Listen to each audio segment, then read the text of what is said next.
Thyroid. थायरॉइडवर आयुर्वेदिक औषधे उपयोगी आहेत का? आयुर्वेदिक औषधांनी थायरॉइड पूर्ण बरा होतो का? थायरॉइडसाठी आयुर्वेदिक औषधे आयुष्यभर खावी लागतात का? किंवा अँटी टीपीओ, अँटी थायरोग्लोब्युलिन ह्या टेस्ट पॉझिटिव्ह आल्या तर त्यामध्ये आयुर्वेदिक औषधे किती उपयोगी आहेत? या सर्व प्रश्नांची उत्तरे आपण या व्हिडिओमध्ये पाहणार आहोत. नमस्कार, मी डॉक्टर राहुल वाघोले. 2001 पासून आयुर्वेद क्षेत्रात कार्यरत असून हडपसर पुणे येथे वाघोले आयुर्वेद क्लिनिक आणि पंचकर्म सेंटर नावाचे माझे आयुर्वेदिक क्लिनिक आहे. थायरॉइडच्या आजाराचे मुख्य 2 प्रकार आहेत. हायपोथायरॉइडिझम, ज्यामध्ये TSH चे प्रमाण जास्त असून थायरॉइड ग्रंथी ही कमी कार्यरत असते. हायपरथायरॉइडिझम, यामध्ये TSH चे प्रमाण कमी व T3 आणि T4 या हार्मोनचे प्रमाण जास्त असते. हायपोथायरॉइडिझम मध्ये पुढील लक्षणे दिसतात: वजन वाढणे, थकवा येणे, बद्धकोष्ठता, केस गळणे, थंड सहन न होणे, हालचाल मंदावणे, मासिक पाळीच्या तक्रारी जसे की अनियमित मासिक पाळी, अजिबातच पाळी न येणे, पाळीच्या वेळी अंगावरून अतिप्रमाणात जाणे किंवा कमी जाणे किंवा कमी प्रमाणात अंगावरून जाणे, पाळीच्या वेळी पोटात फार दुखणे इत्यादी. हायपरथायरॉइडिझममध्ये पुढील लक्षणे दिसतात: वजन कमी होणे, भूक वाढणे, निद्रानाश, उष्णता सहन न होणे, हातपाय थरथर कापणे, हृदयात धडधड होणे, सतत चिंता वाटणे, अस्वस्थता, छातीत दुखणे, जुलाब होणे, केस गळणे आणि स्नायू कमकुवत होणे ही लक्षणे दिसू शकतात. आपण आता थायरॉइडवरील आयुर्वेदिक उपचारांची माहिती घेऊया. थायरॉइड हा एक प्रकारे हार्मोनचे असंतुलन झाल्याने होणारा आजार प्रकार आहे. हार्मोन संबंधित आजारांचे प्रमाण सध्या वाढलेले दिसून येते. याचे एकमेव कारण म्हणजे बदललेली जीवनशैली, व्यायामाचा अभाव, सकस अन्न न खाणे. म्हणजेच जर आपण जीवनशैली बदल करून त्याचे योग्य प्रकारे पालन केले तर हार्मोनचे असंतुलनाचे झालेले आजार निश्चितच बरे होण्यास मदत होते. आयुर्वेदात थायरॉइडसाठी निश्चित उपचार आहेत, परंतु योग्य मार्गदर्शनाखाली व योग्य पद्धतीने उपचार करणे आवश्यक आहे. थायरॉइडच्या उपचारांमध्ये पोटातून घ्यायची औषधे, आहार, व्यायाम, योगासने यांचा समावेश होतो. पोटातून घ्यायची औषधे, यामुळे शरीराचे चयापचय सुधारते. चयापचय म्हणजेच सूक्ष्म पचन व त्यामुळे हार्मोन्सचे संतुलन होण्यास मदत होते. आम्ही 2003 पासून अनेक रुग्णांवर ही औषधे वापरून त्यांच्या येणाऱ्या रिपोर्टनुसार त्यामध्ये वेळोवेळी अनेक बदल करून शुद्ध, सुरक्षित व आयुर्वेद शास्त्रावर आधारित औषधे बनवली असून त्या औषधांमुळे अनेक रुग्णांना फायदा झालेला दिसून येत आहे. ही औषधे डॉक्टरांच्या सल्ल्यानुसार योग्य प्रमाणात व योग्य वेळी घेतल्यास थायरॉइडवर उत्तम गुण दिसून येतो. आहार. थायरॉइडच्या रुग्णांनी कशा प्रकारे आहार घ्यावा हे आपण पाहूया. आयुर्वेदिक डॉक्टरांच्या मार्गदर्शनाखाली आहाराचे योग्य नियोजन करावे. उदाहरणार्थ, ज्यांना हायपोथायरॉइडिझम आहे त्यांच्या खाण्यात पुढील पदार्थ असावेत, जसे की आयोडीनयुक्त पदार्थ, सैंधव मीठ, आयोडाइज मिठाचा वापर करावा. परंतु आयोडीन सप्लिमेंट डॉक्टरांना न विचारता स्वतःहून घेऊ नयेत. सेलेनियम रिच पदार्थ खावेत, त्याने T4 T3 कन्व्हर्जन सुधारते.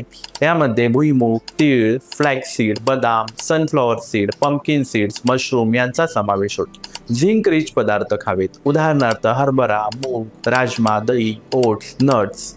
हेल्दी फॅट्स हे हार्मोन्स बॅलन्ससाठी आवश्यक असते. ते आपल्याला नारळ, गाईचे तूप, ॲव्होकाडो यामध्ये मिळते. अँटी इन्फ्लेमेटरी पदार्थ आहारात असावेत. यामध्ये हळदीचे दूध, ग्रीन टी, दालचिनी व मध गरम पाण्यातून घेणे यांचा समावेश होतो. हायपोथायरॉइडिझमसाठी सुपर फूड कोणते? म्हणजे जे पदार्थ या रुग्णांनी खाण्यात ठेवावेतच. उदाहरणार्थ फ्लॅक्स म्हणजे अळशी, यामध्ये ओमेगा 3 मिळते. पंपकिन सीड्स, यामधून झिंक मिळते. वॉलनट्स, यामुळे थायरॉइड मेटाबॉलिझम सुधारते. कोकोनट्स म्हणजे नारळ, यामुळे एनर्जी सोबत मेटाबॉलिझम उत्तम होते. हायपोथायरॉइडिझमच्या रुग्णांनी काय खाऊ नये हे आपण पाहूयात. यामध्ये पुढील गोष्टींचा समावेश होतो, जसे की soya products, tofu, soya chunk, soya milk या पदार्थामुळे थायरॉइड हार्मोन्स तयार होण्यास अडथळा होतो. कच्च्या भाज्या खाऊ नयेत, जसे की कोबी, फ्लॉवरची भाजी, ब्रोकोली इत्यादी. मैदा, बेकरी पदार्थ, साखर खाऊ नये. कोल्ड्रिंक्स असतील किंवा पॅक ज्यूस असतील घेण्याचे टाळावे. सर्वात महत्त्वाचे म्हणजे अशा रुग्णांनी उपाशी राहू नये. हायपोथायरॉइडिझमच्या रुग्णाने डाएट कसा असावा हे आपण स्क्रीनवर पाहू शकतो. त्यामध्ये आम्ही हायपोथायरॉइडिझम फ्रेंडली अन्नाचा डेली चार्ट दिला आहे. त्याचे तुम्ही पालन करावे. ज्यांना हायपरथायरॉइडिझम आहे त्यांच्या खाण्यात पुढील पदार्थ असावे की ज्यामुळे थायरॉइड ग्रंथीची ओव्हर ॲक्टिव्हिटी कमी करतील, जसे की काबुली चणे, राजमा, मूग, मसूर, फ्लॉवरची भाजी, कोबी, ब्रोकोली, पालक या भाज्या फायद्याच्या आहेत. कॅल्शियम व विटॅमिन डी योग्य प्रमाणात ठेवावे, कारण हायपरथायरॉइडमुळे हाडांची झीज होऊ शकते. त्यासाठी गाईचे दूध, दही, ताक, तूप खावे. मॅग्नेशियम रिच पदार्थ खाण्यात ठेवावे, उदाहरणार्थ केळी, ओट्स, बाजरी, नाचणी, रागी. अँटीऑक्सिडंट जसे की जांभूळ, द्राक्षे, स्ट्रॉबेरी, सफरचंद, नारळ पाणी नेहमी आहारात ठेवावे. हेल्दी फॅट्सचा समावेश आहारात करावा, उदाहरणार्थ बदाम असतील, अक्रोड, भुईमूग, तिळाचे तेल, नारळाचे तेल. हायपरथायरॉइडिझमसाठी सुपर फूड कोणते, म्हणजे जे पदार्थ ह्या रुग्णांनी खाण्यात ठेवावेतच, उदाहरणार्थ ब्रोकोली, कोबी, बाजरी, नाचणी, रागी, दही, ताक, गाईचे तूप. हायपरथायरॉइडिझम असणाऱ्यांनी पुढील पदार्थ बिलकुल खाऊ नयेत, उदाहरणार्थ आयोडीन जास्त असलेले पदार्थ, जास्त तिखट, लाल मिरची, कॉफी, चहा, ग्रीन टी, सप्लिमेंट जसे की आयोडीन, बायोटीन, आयोडाइज्ड सॉल्ट कमी वापरावे. साधे रॉक सॉल्ट म्हणजे सैंधव मीठ किंवा पिंक सॉल्ट वापरू शकता. हायपरथायरॉइडिझमच्या रुग्णाने डाएट कसा असावा हे आपण स्क्रीनवर पाहू शकता. त्यामध्ये आम्ही हायपरथायरॉइड फ्रेंडली अन्नाचा डेली चार्ट दिला आहे. त्याचे तुम्ही पालन करावे. व्यायाम. थायरॉइडच्या रुग्णांनी कुठले व्यायाम प्रकार करावेत हे आपण पाहूया. शारीरिक व्यायाम, ज्यामध्ये सर्व अंगाला घाम येईल, हृदयाची धडधड वाढेल असा व्यायाम करावा. मैदानी व्यायाम जसे की सकाळच्या वेळी मोकळ्या हवेत चालणे, पळणे, सायकलिंग करणे यासारखे व्यायाम करावेत. प्राणायाम आणि उपयुक्त योगासने करावी. हायपोथायरॉइडिझमसाठी आम्ही पुढील प्रमाणे योगासने व प्राणायाम प्लॅन सांगत असतो. हा प्लॅन थायरॉइड ग्रंथीवर रक्तप्रवाह वाढवतो, मेटाबॉलिझम सुधारतो आणि ताण कमी करतो. रोज सकाळी 15 मिनिटे प्राणायाम करावे. यामध्ये अनुलोम विलोम 5 मिनिटे करावे, उज्जाई प्राणायाम 5 मिनिट करावे, भ्रामरी 3 मिनिट करावे, कपालभाती 1 ते 2 मिनिट करावे. कपालभाती हायपोथायरॉइडिझममध्ये मदत करते, पण ते हलक्या गतीने करावे. 7 दिवसांचा योगासनांचा प्लॅन आम्ही आमच्या रुग्णांना देत असतो. तो तुम्ही स्क्रीनवर पाहू शकता व त्याप्रमाणे योगासने करून हायपोथायरॉइडिझम पासून दूर राहू शकता. हायपरथायरॉइडसाठी आम्ही पुढील प्रमाणे योगासने व प्राणायाम प्लॅन सांगत असतो. सर्वप्रथम हायपरथायरॉइडिझममध्ये पुढील गोष्टी टाळाव्यात.